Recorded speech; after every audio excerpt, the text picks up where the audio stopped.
Hej, hjertelig velkommen til Verklærs.fo og I dag så er det Dina Beck som sitter her, og vi får ta oss som evne grøying. Nek får ta oss om grøying i senastene, særlig i sjømarkene. Og tog hugsa jeg at jeg kan evne opp. Jeg hugsa spørre hva grøying sambars Bibelene, og hver kunne vi søke grøying i det. Bibelen tar nek om grøying og gjøgden Jesus Kristus og trykva god. God mettor av å gjøre åkken andalige, salalige og likanlige grøying.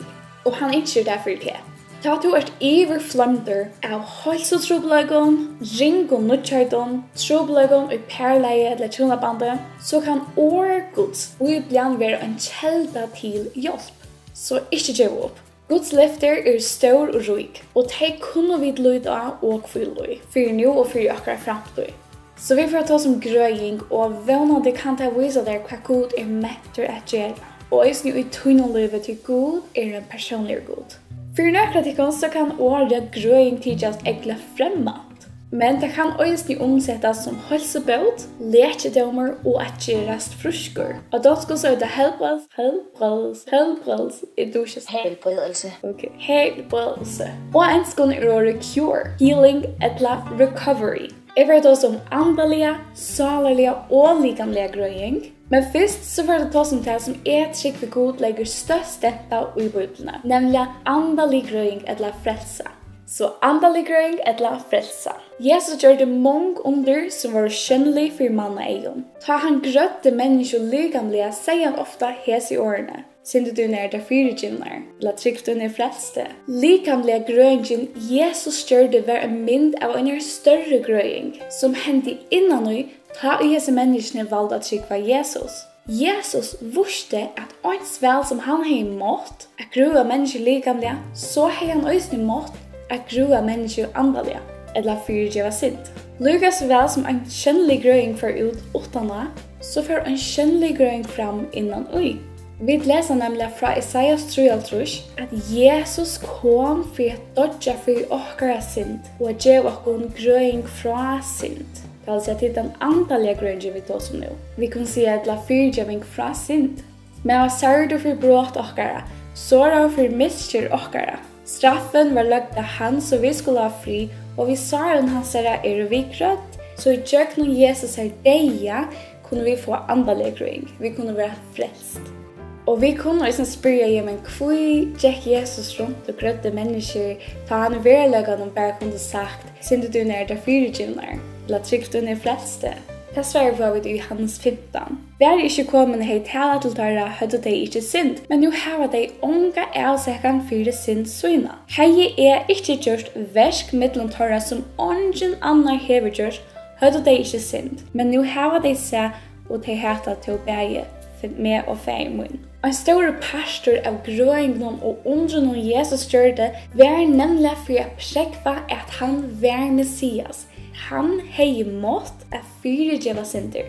Vi leser nemlig i Gamla testamentet hetta profetiet. Ta skulle ei og hinna blind over åpna, øyre og hinna deiv over leten opp. Ta skal hin lamne leipa som gjørstur, og tunga hins smalesa feknast. Så Jesus kom og gjørna at dødja krossen for å vøyda okkon fyrirgjeving eller andalige grøying. Og ta vi lesa i Isaias 3:3, så det nemlig at han andalige grøyingen talan verer om.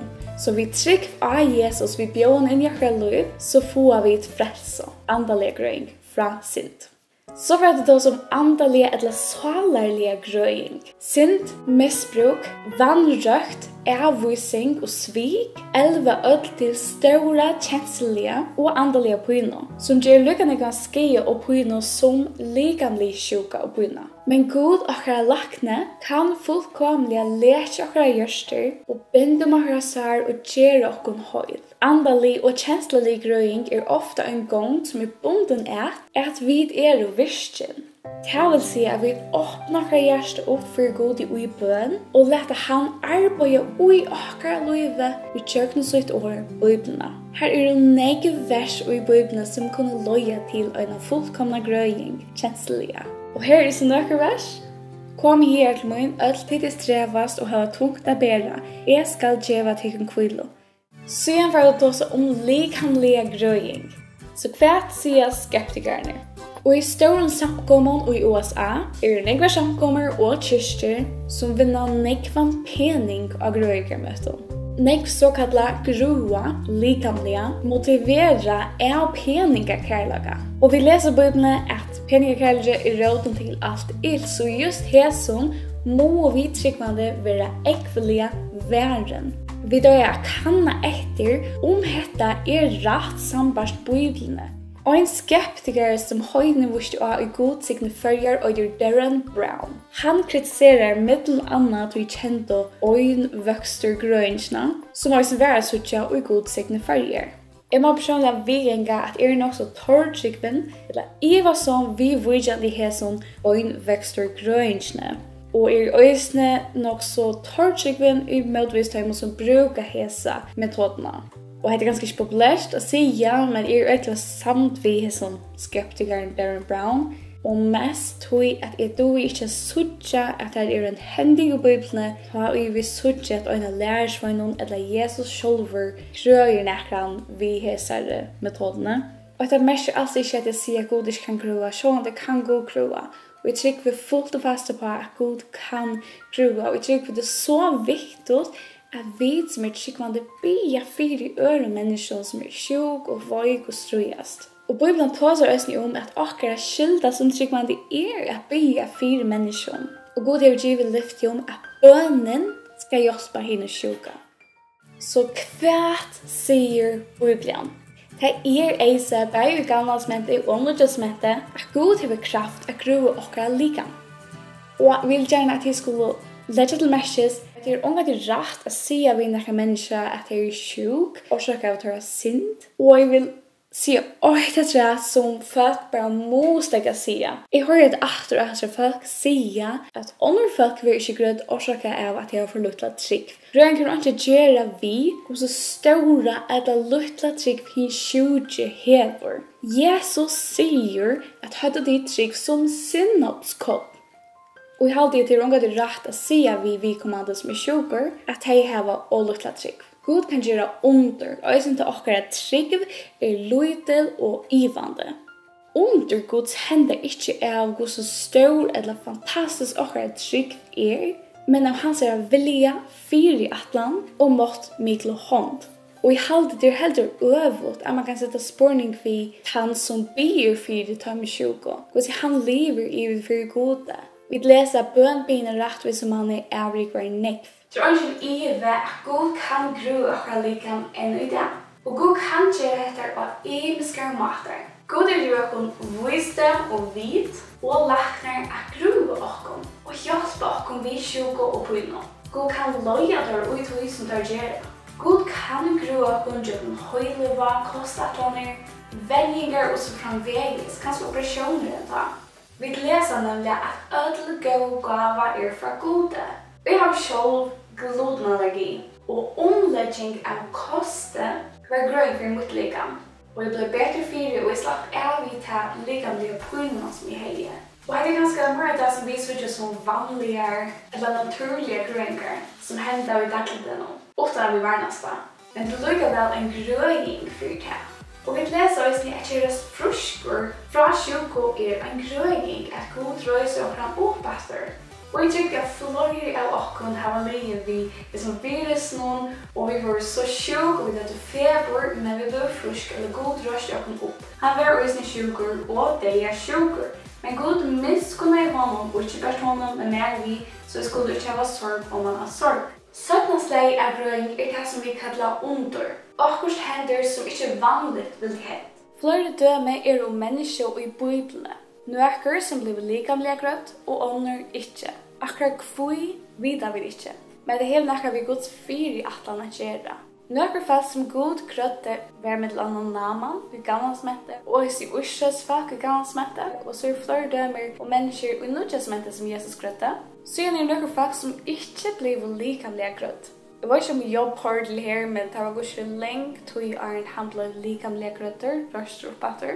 Paulus og nødjasmette handler ikke grøtter. Timotheus og Trofimus ble heller ikke grøtter. Og så er det andre fakt som vi kan hukte etter. Så nyhetsdagen avhøsten at ta I vid liggende sjuk, så kan God gru okkur og på trudjar mater.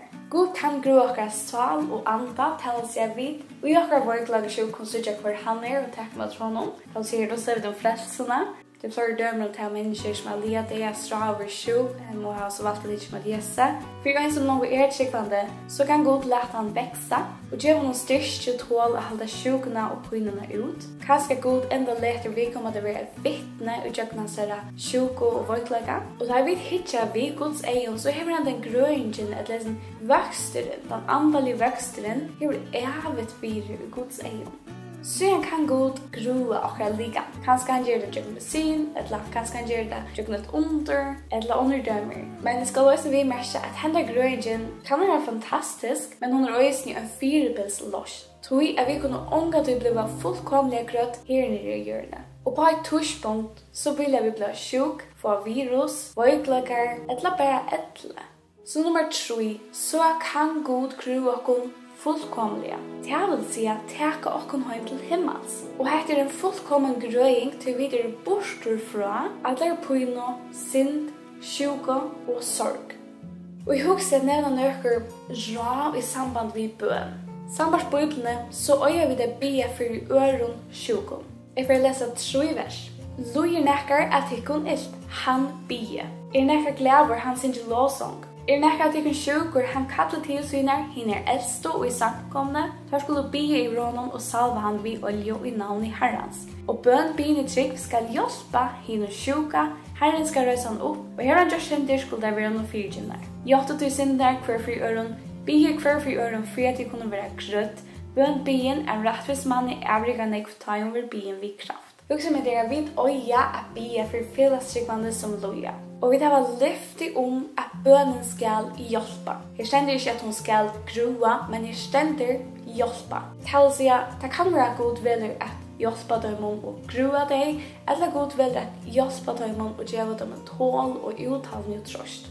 Og for at jeg ikke skal gjøre med ståren av noen høve oppenberingen med givner tårner I holdet. Og ikke satans, for han skal slå med så gjør meg ikke ståren. At han skulle vurja framar, jeg herren noen trudja ferier. Men han sier vi med, nei mun terna og mykje, til kraft mun være fullkommen og I voiglaga. Til rås sier meg helst av voiglaga munnen, for kraft Kristus kan kvila av mer. Så har vi godt med I voiglaga, I ringar viffer, I nei, I æsøk, I endjest for Kristus skuld. Til tager voiker, jeg stersker. Vi tror at Paulus blir ikke bare innenfor, men tror ferier at God må hjelpe noen at grua han. Takk av voidlag altså fra noen. Men God gjør det ikke.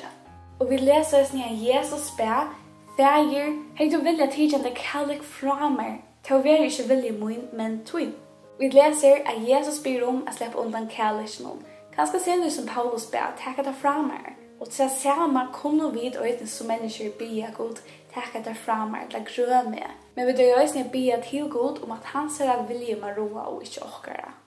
Og Arne for enda vi bønn, så får jeg at lese det som media med vekkene skriver samband vi henne affær og strøy vi sånne sjuko. Sjuk og har nervasjuko. Jeg tror ikke for å oppleve en ringda nerva på noe som ikke trobult, om ikke møvlet å få bortstår vi på noe lignende. Ja, vi har haft dubbelsjøn I 3 måneder, haft trubbelvekkinje, nervaner til mine ringler og avvirskere som gjør at jeg ikke kan tømme henne som vanlig folk. Og så har vi jo I over 8 år til daglig oppleve ristinger I mine muskler og nyrsette kraft. Ta jeg ble sjuk og sier, hva har vi gjort? Straff for god med for mine synd? Hva hender dette? Folk har bygget for meg, og jeg har tro at jeg var grødd, inntil jeg etter opplevde trobeleggere ved min nerven. Og da hun sier, hvor jeg ikke grødd, var skikk for meg noe lytel. Vi mennesker kjenner ikke vilja gods. Vi får ikke skilje alt som hender I okra livet. Det kan synes åretvist at folk blir sjuk og dodja, men vi må minnes til at God en god god, høyas ting henda som vi ikke alltid halda god. God mettur av hjelpa hun utsjøknum på og sorg. Jeg trykker at God mettur av grua med, og jeg trykker at han fyrir gjør det til hans vilje. Men mitt liv snur seg ikke at jeg skal ha det godt, at jeg skal bli grødd. Nei, mitt livs endamal å være et ljus for God, og at mennesker I gjennom mitt liv skulle søke God og hans gålegge. Om God ikke for å grua meg til han ikke er virke tjøkken mine trobelager, så ikke heller ikke være grød. Jeg trykve at God før for å bruke til uperfekte tingene og i åkra livet, at gjøre det til noe vekkert. God vil ikke love oss et perfekt liv uten sjuk og sorg, men han hever et love å lytte oss opp og skynde tjøkken om vi holder oss ned til han. Ekta livsglede kommer fram ikke av at ha et perfekt liv uten trobelager, men øyne vi være nær gode. Tøysel kunne vi ha stora livsglede høyest vid oppleve trobelager på innom. God gjør okkur nå mykje. Og av alle som jeg har sagt på et nå, så halde jeg at jeg kan ikke gjøre det bedre enn Miriam har sagt og i sin braun og til okkara. Og jeg vant dere meg en trøstelikken og en oppmuntran at selv om okkara liv ikke er perfekt, at vi kunne be til God og spørre God hva til din atlan og gis ned. Herre, vi ber om at hun må skru okkon andalige, sannlige, eller kjenslige og likanlige. Men Herre, vi ikke vilje okkara, men vilje tøyn. Herre, hjelp okkon å sitte til høgt og dørmeta til i okkara livet, og i sni okkara vøyglaga sjuko og svare tøyo. Herre, hjelp okkon at okkara største innskje ikke må være blod grødd, men at okkara største innskje må være dørmeta til å live for til og sitte tøyt med han høgt. Amen. Så jeg har fyrt dette video i nekva viker, og jeg hadde det bare sånn svårt å ta oss om, men jeg vil gjerne ta oss om det særlig nå ta i grøying, var i middelen, og til resten av personer som er fyllt nek min liv, og jeg har styrst det som nek viktig å ta i, jeg var sjuk, og ikke ble grødd, eller finnes nekka lotion på en av det. Så jeg vil at jeg kan være en stor trørs til tikkene som særlig tid som er sjuk, at jeg kan finne noe trørs til gode. Og kanskje som Miriam spør god hva din atlan i snitt, og kanskje du bruker hette til å dørmette til. Det er det som er det vi dere største ikke dere livet. Ikke at dere livet uten trobelager er perfekt og vi blir grødd, men det er god for dørmetter. Hvis det er noen spørninger, noen svær, vers, personlige vitenssporer, til dere velkommen at døyde døren under resten videoen og oppmuntre noen andre som hittar vi. Så, bye!